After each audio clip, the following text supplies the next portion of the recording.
In the Black Out Loud. How to rebuild and maintain trust in your business. Trust is an asset too valuable to lose. When unethical conduct slips through the gaps, how can trust be regained? And is there a winning formula for maintaining trust in 2025? By Susan Muldowney. This article has been edited for audio purposes. Article begins.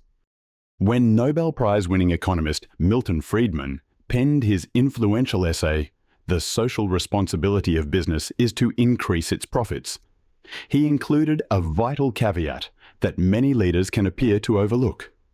Executives are generally directed to seek to make as much money as possible, wrote Friedman, while conforming to the basic rules of the society, both those embodied in law and those embodied in ethical custom. More than 5 decades have passed since the publication of Friedman's doctrine, and history shows that ethics can be a murky concept across the corporate landscape, despite an abundance of regulations, guidelines, and frameworks that govern ethical business practices. Improper behavior still slips through the cracks.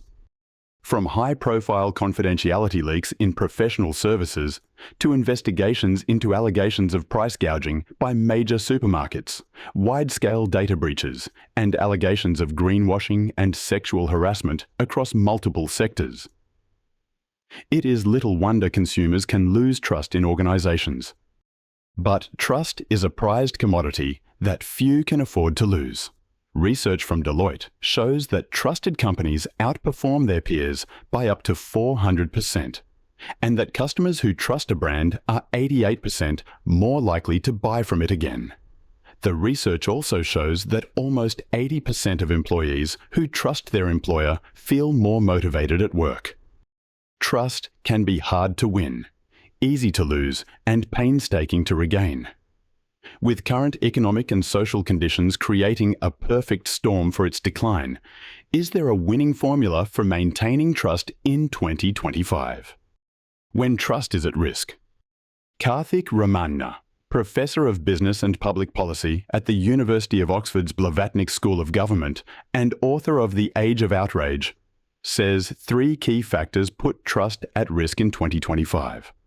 The first is what he describes as a fear of the future.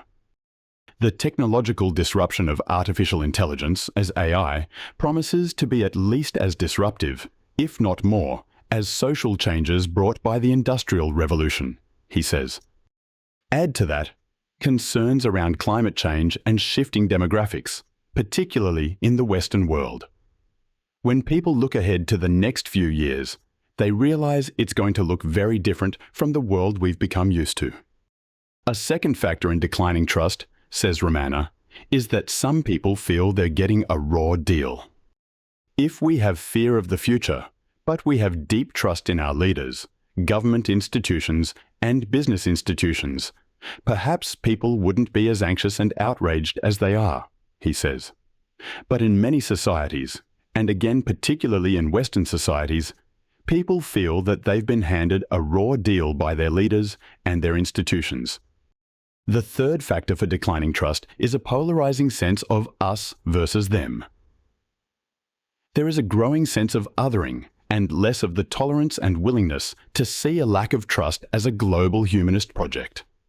Through the pursuit of Enlightenment principles, we might somehow be able to resolve problems, says Ramanna.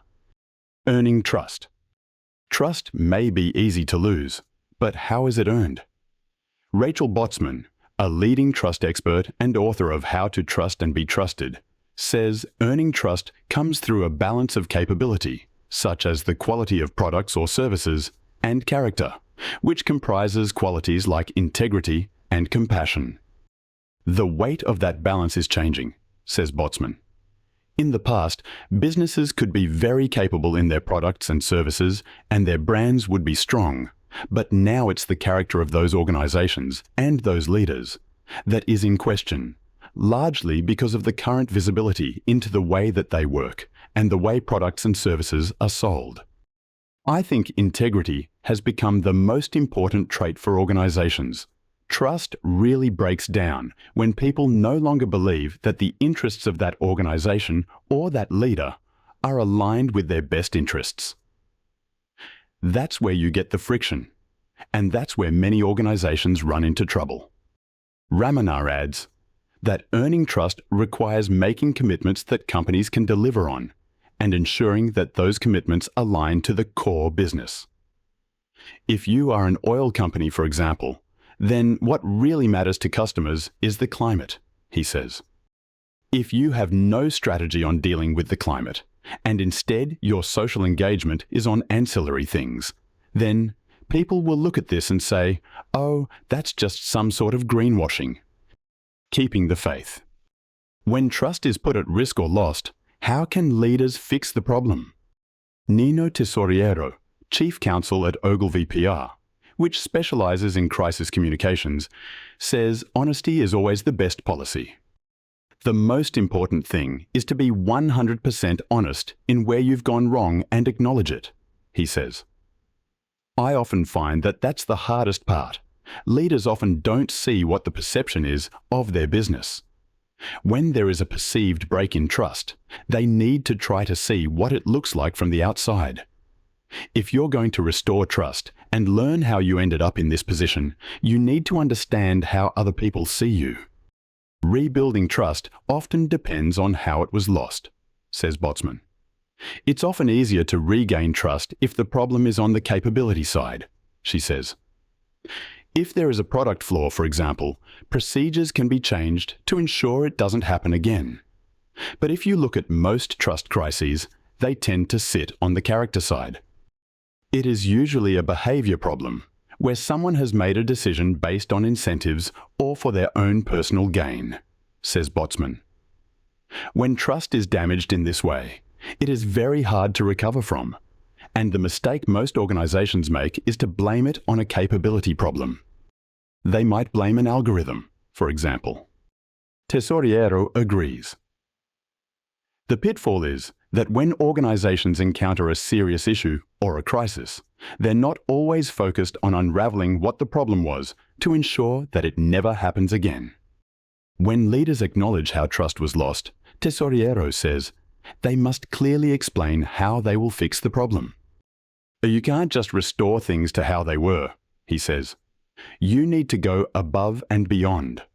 What can you do as a business to demonstrate that you really care about the damage that has been done through the erosion of trust? How can you go one step further to become an exemplary business and raise the standards for everyone? While trust can be lost overnight, Romana says it must be rebuilt in increments. The most effective way to build trust is to do something that improves the situation, and that often means starting small, being humble, delivering something demonstrable, and then using that as leverage for the next thing you can deliver, he says. Time and again, when we study organizations that have had to rebuild trust after a disaster or crisis of their own making, it has involved being incremental, modest, and humble about the process.